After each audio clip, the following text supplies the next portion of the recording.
Hello, everybody. My name is Dr. Mukul Rathi. I'm a medicine resident, second year.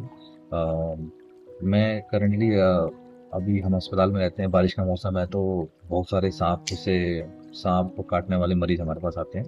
But परंतु लोगों को कुछ अंधविश्वास होता है और उनको वो फॉलो करते हैं, जिससे मरीज की कंडीशन और ज़्यादा खराब हो जाती है। तो मैं आज उसी बारे में कुछ बातें करना चाहता हूँ। तो पहला जो सबसे बड़ा अंधविश्वास है, लोग हमारे पास आते हैं जहाँ पर भी सांप ने काटा तो वहाँ पे वो एक कपड़ा या रस्सी बांधे, जिससे उनको लगता है कि जो जहर है, जो सांप ने जो काटा है, वो शरीर में कम जा पाएगा। परंतु उनको ये नहीं पता होता कि वो बांधने से वो जो खून की जो धारा होती है वहां से जाने का जो होता है, सप्लाई जो होता है, ब्लड सप्लाई जो होती है हमारी, वो ऑर्गन्स को जानी होती है, लिम्स को जानी होती है, वो कम हो जाती है, जिससे कॉम्प्लिकेशन और ज्यादा बढ़ जाती है। तो फायदे की जगह वो नुकसान की जाती है। दूसरा अंधविश्वास ये है कि मरीज हमारे पास आते हैं जड़ी बूटियां लगा के उन पैरों पे, या फिर कभी कभी, है ना, कभी कभी कुछ कुछ लोग होते हैं सांप को वो रस से वो सक करते हैं, चूस लेते हैं, उनको लगता है उससे ठीक हो जाएंगे, बट उससे कुछ फायदा होता नहीं है। बहुत सारी स्टडीज हैं जिससे कोई फायदा नहीं होता इन चीजों से। और ये जड़ी बूटियां ये लगाने से बल्कि इन्फेक्शन होने के चांसेस और ज्यादा बढ़ जाते हैं और कॉम्प्लिकेशन और ज्यादा बढ़ जाती है। तो मैं आज कुछ पॉइंट्स बताना चाहता हूँ कि जब भी अगर आपको सांप काटे तो आपको क्या क्या करना चाहिए। सबसे पहला काम जो होता है, वो हमें, जिसको सांप काटा गया है तो उसको सबसे पहले शांत रहना चाहिए।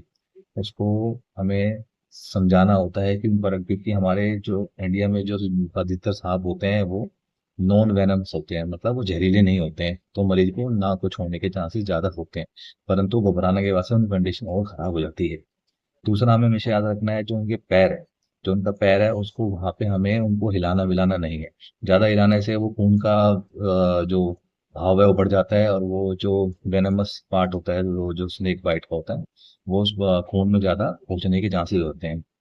तो उसका हमें बस ध्यान आता है। तो हमें पैर को सीधा रखना है और हिलाना हिलाना बिल्कुल नहीं है। कोशिश हो सके तो एक कार्डबोर्ड हो तो उसके पैर के नीचे लगा के, जिससे उनका पैर कम हिले।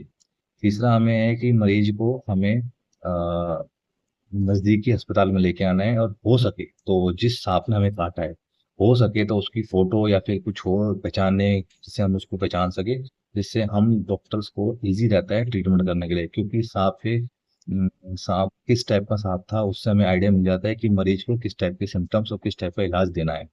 और मरीज को जब भी सांप काटे तो जितना जल्दी हो सके नजदीकी अस्पताल में उनको दिखाएं, और वहाँ पे मेडिकल प्रोफेशनल्स होते हैं जो फुल ठीक करने की कोशिश करें। तो ये सब अंधविश्वासों पे ध्यान ना दें, और स्टे हेल्दी, स्टे सेफ।